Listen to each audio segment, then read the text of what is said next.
Hello and welcome to another video. If you're new here, I am Dana and I am an interior designer, and I make videos to inform people about what interior design is really like. Today's video is going to be about the best laptops for interior designers, and for that I will have to go into the technical details a little bit, but I will also put up a timestamp for when I actually go through the list of recommendations that I have. But if you listen to all the details that I will go through now, you can make an educated decision. The components to look out for and that are important are the processor, RAM, storage, and then the graphics card.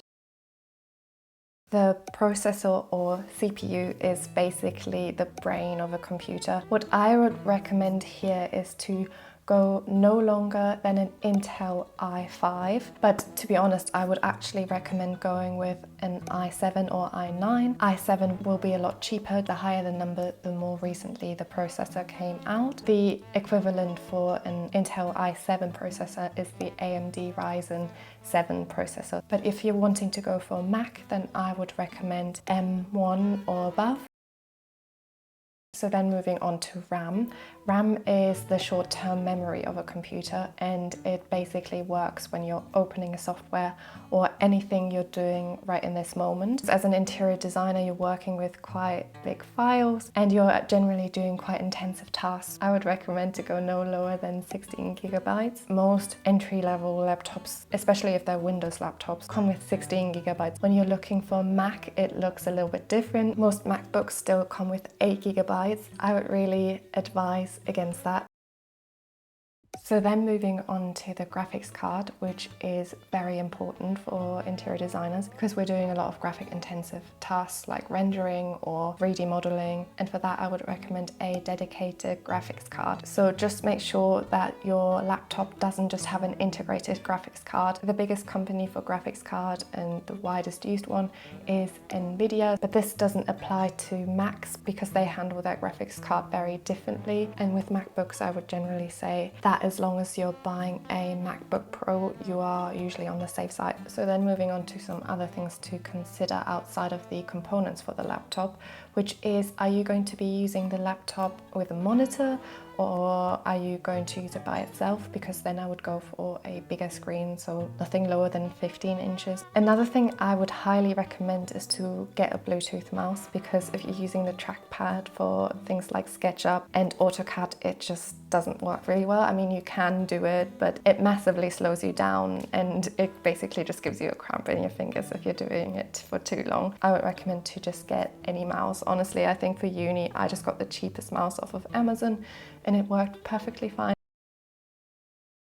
The next decision to make is what operating system to use, whether or not to use a Windows laptop or an Apple laptop. I will go through some of the pros for MacBooks, and then I will go through some of the pros for Windows laptops, just so that you can make your mind up. So the first pro for an Apple laptop is that it has a true tone display, so it shows the colors like they are in real life. This is also the reason why a lot of design agencies actually tend to go for MacBooks. This is not the biggest deal breaker though. Windows laptops also have really good screens, especially nowadays. Then another pro, and one that's personally really important to me, is that MacBooks are actually really quiet. I've had my MacBook for a year now and my fans have never turned on. So one thing to note, MacBook Airs don't have fans, and that's why I wouldn't personally recommend a MacBook Air. Another pro, and I know this might sound really trivial, is that a MacBook is generally a lot slimmer than a Windows laptop, and it tends to be quite light, so I would say it's perfect for uni. Then the last pro for Apple laptops is that the battery just doesn't drain as quickly. When I had a Windows laptop, I had to have it plugged in all the time, and that's going to be the case more often than not, especially if you're getting a gaming laptop. So it's normal for really highly spec'd out Windows laptops to drain really quickly. So now moving on to Windows laptops and why they might be better.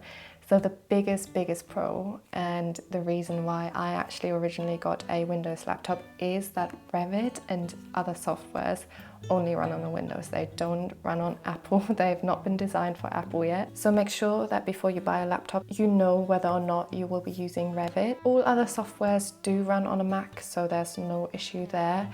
Apart from V-Ray does have some limitations. So generally, Windows laptops are just a lot more compatible with softwares. But overall, it just comes down to which operation system you prefer. But if all the computers at your uni are Windows laptops, then I would choose the same operating system for your laptop. Going back and forth actually scrambles your head. So that was all the things you need to consider before you make a decision. Now I will actually go into the laptops that I would recommend, and I thought I would do this by starting out with MacBooks and giving you a cheap, medium and steep option, and then I will do the same for Windows laptops as well. So the first MacBook I would recommend is the MacBook Pro with the M1 chip. This one has a 16-inch screen. It has a 10-core CPU and a 16-core GPU and 16 gigabytes of RAM and 512 gigabytes SSD. So this one is great. It's obviously a little bit older. Definitely if you're buying Apple, I would recommend looking into refurbished products. So then moving on to my medium Apple recommendation, and that is actually the laptop that I have. It's the MacBook Pro from 2023, and it has an 11-core CPU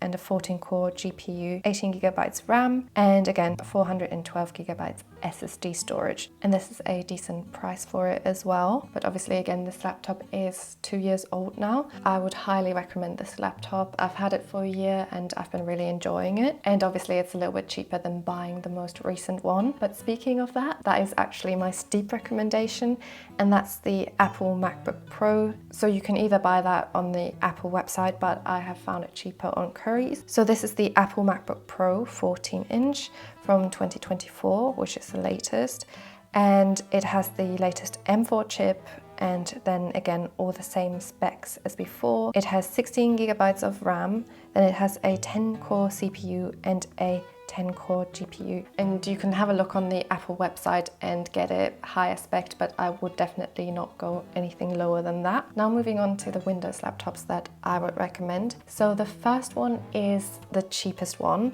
and it is a gaming laptop, and it's called the MSI GF63. So again, it has all the specs you need. It has an i7 processor, it has 16 gigabytes of RAM, 512 gigabytes of storage, and a separate graphics card as well. So this would do you nicely, and this is the cheapest laptop that I will show today, and it's £750, which is a great price for all these specs. Here's an alternative to that laptop as well, the only difference being that it has 1 terabyte storage. The Acer Aspire 5 is also another cheap Windows laptop that I would recommend, and this costs £800. It again has really great specs, and this laptop looks a lot nicer and a lot cleaner. But then moving on to the medium price range. So this one is actually quite a nice one. Is a little bit more expensive, it's £900, but it's a lot nicer looking. This one is the Asus VivoBook 16X. They have all these long and complicated names, so it's this one, and it's definitely a lot nicer looking. Great specs, and also 1 terabyte of storage. I will leave all the links to these down in the description as well, so you can have a look for yourself at all the specs. So then I actually think this is my personal favorite. This is also another one that I'm grouping into the medium cost category. It's the Gigabyte Aero 14 OLED 14-inch gaming laptop. It's £1,000, so a little bit more pricey, but it looks really beautiful. Here's some images of it. If you're looking for aesthetics, this is definitely a nice option. You can go through some of the specs for this as well. So it's got an Intel Core i7 10-core processor, 1 terabyte of storage, NVIDIA GeForce RTX 4050 graphics card. The nice thing about this laptop as well is that it has an OLED screen. That's also why it's my personal favorite. It combines a really nice screen with nice aesthetics. It's still an okay price, and the specs for this laptop are great as well. So that's my medium category done, and we're going to move on to the steep category now. So the first one I want to show you is called the Medion Eraser Beast X30 gaming laptop. This is really spec'd out to the nines, and the price does reflect that, so it's 2.7 grand. It's obviously a gaming laptop, so it doesn't have the nicest aesthetics, but I think it's nice enough. It's quite nice and slim. I'll go through some of the specs now as well. So it has the NVIDIA GeForce RTX 3080 Titan, and that is a really nice graphics card. So the higher the number, the more recently it came out, and the better it is. And then usually when it says Titan in the title, it's quite a good graphics card. This one has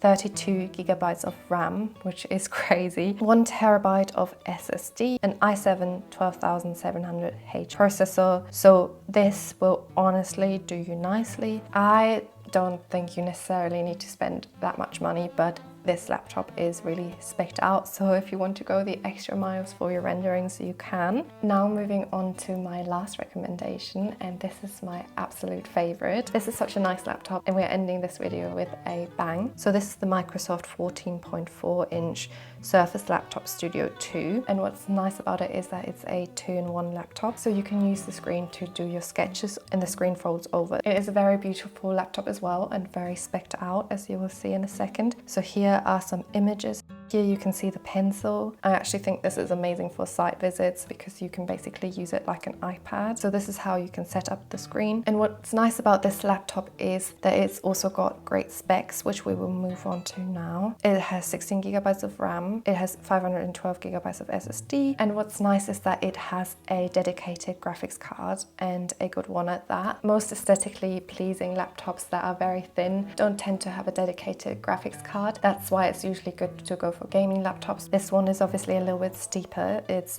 £2,150. So that was all my recommendations. I hope you found that useful. The last thing I want to do in this video is just to show you how I searched for these laptops, just so that you can do this yourself. So what I tend to do is go on computing and then go on to all laptops, and then I make sure to apply some filters. The first thing is memory. I don't go lower than 16 gigabytes. For the processor, I chose the Intel Core i7, i9 and the Ryzen 9. I would have also chosen the AMD Ryzen 7, but they didn't have an option for that. And for graphics card, I made sure that it was a dedicated graphics card. Both of these are integrated graphics cards. Then what I made sure is to sort price by low to high, and there you have it, all your options. I will link this search as well in case you want to go through it in your own time. So that was the video. I hope you enjoyed it. I hope you found it helpful, and I will see you with another video very soon.